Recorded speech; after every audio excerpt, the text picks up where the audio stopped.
the game, cause see the boxing voice. Welcome back, gang, for the first time and hopefully many more to come.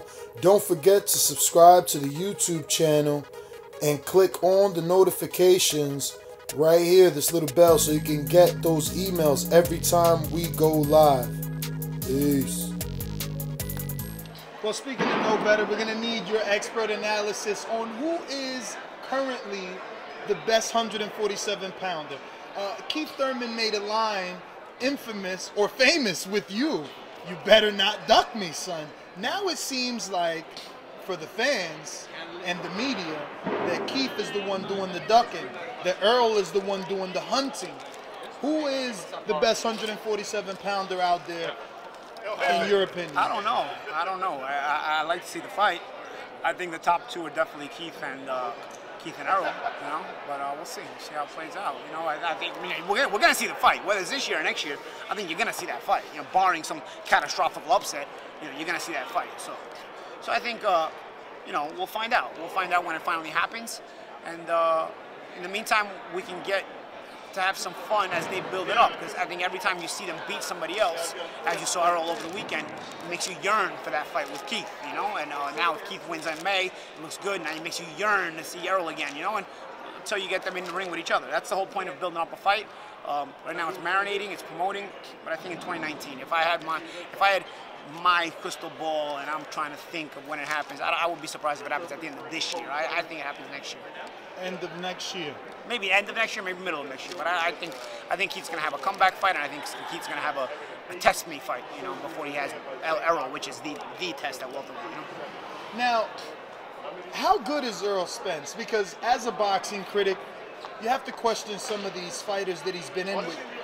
He obviously passes the eye test, but opponents like Chris Algieri moving up, Lamont Peterson moving up, Chris Van Heerden not really on that level, Phil LaGreco 1 week notice. How do we truly assess what he is and not fall victim to network propaganda, them building a star? I think it's the way he's winning. I think Van Heerden's a good fighter. You only got to see him at that level against an Errol Spence. You know, if you see Van Heerden probably against anybody else, I think Van Heerden gives some guys a run for their money. You know what I'm saying? You saw him against the very best at welterweight, you know?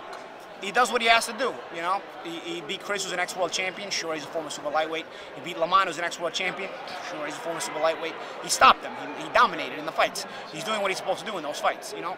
Now, are you asking to see what happens when he goes through some controversial moment? What happens to see if he goes down or if he gets rocked? Sure. I mean, I think you're only going to get that against the very, very best. You know, he beat Kell Brook. I mean, Kell Brook to me was, between him and Keith, the best welterweights in the world. And you know, you could have been even leaning towards Kell as being the best welter in the world at the time, and Errol went right through him, you know. So I think Errol passes more than the eye test. I think Errol's showing it in there, but the fight to make it welterweight and build it up now, it's going to be with Keith, of course, you know, and we'll see how it plays out, because Keith is battle tested and he's proven it physically and mentally. Now, obviously, the fight fans may not have liked the Mayweather blueprint that was chosen for the Mayweather-Pacquiao fight. But that build-up, the anticipation, led to some really big pay-per-view numbers.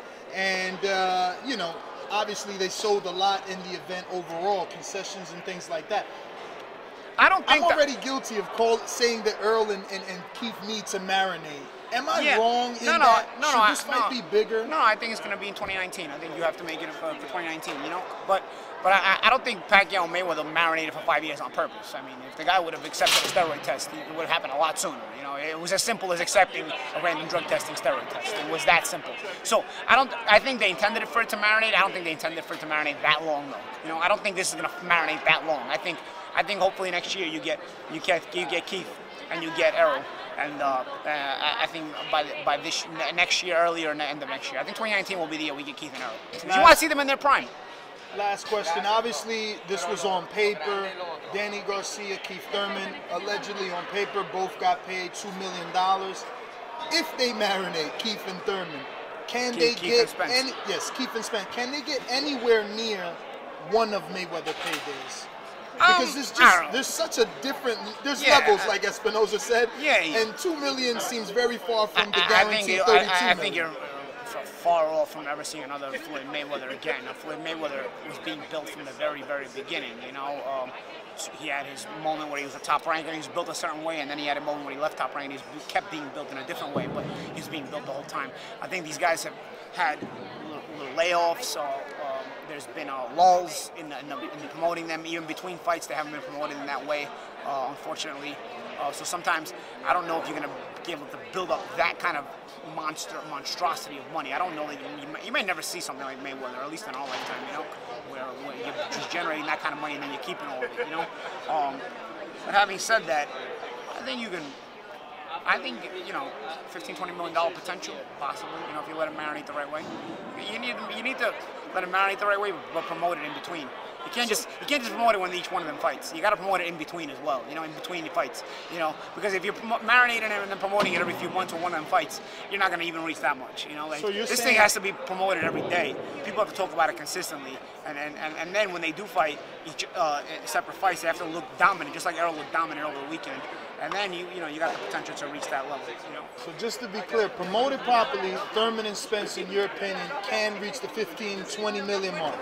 I think so, but it's up to them to look dominant and every time they fight before they fight each other. And I think it's got to be marketed even between fights, not just on the night of the fights or on fight week of their fights when they're fighting different opponents. You have to build these guys as stars, aside from the fact that they're boxers.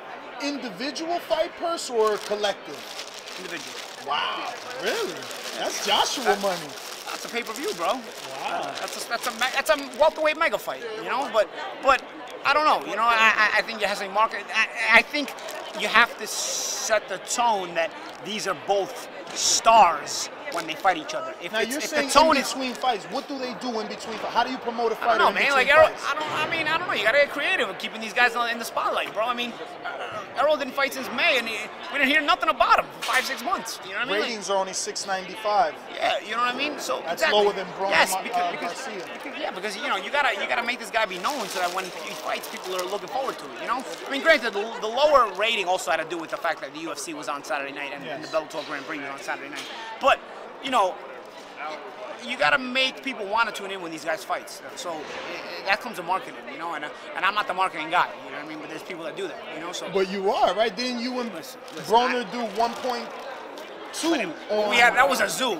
You know, you don't want to have a zoo of a promotion every time, you know, because I think that's the shame. I was saying that on the other. We haven't seen $1 million on Showtime in a long time. Yeah, maybe since me and Broner, right?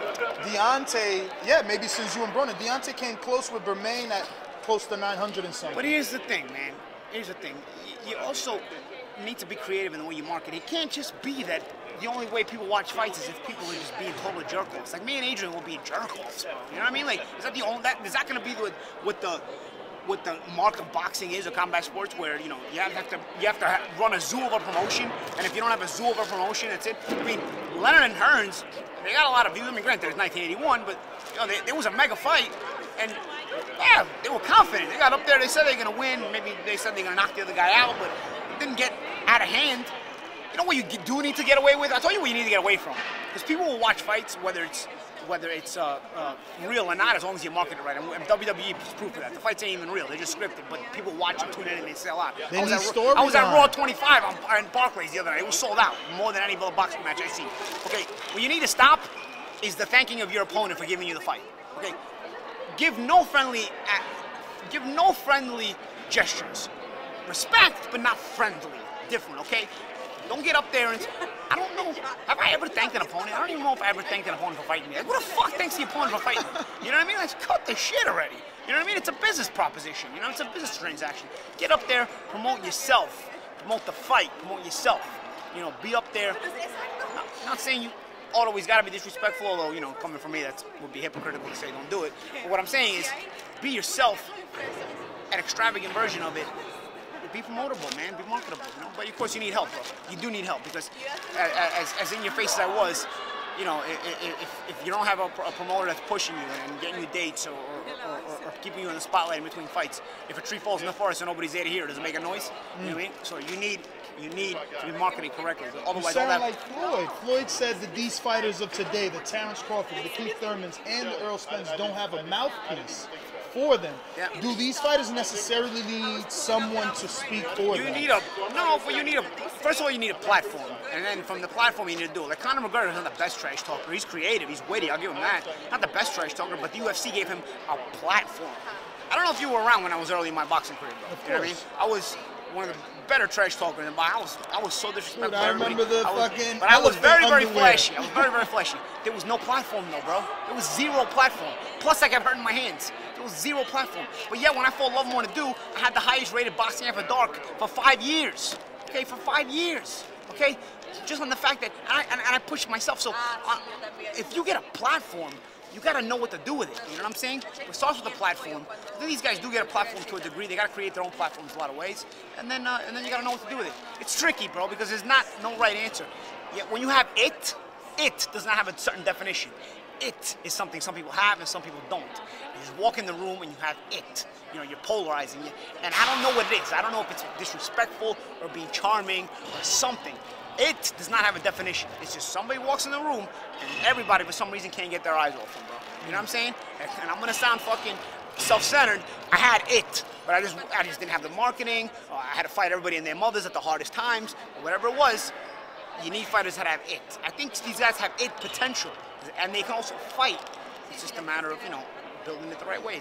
Everything has to come together like in the laboratory. You know what I'm saying?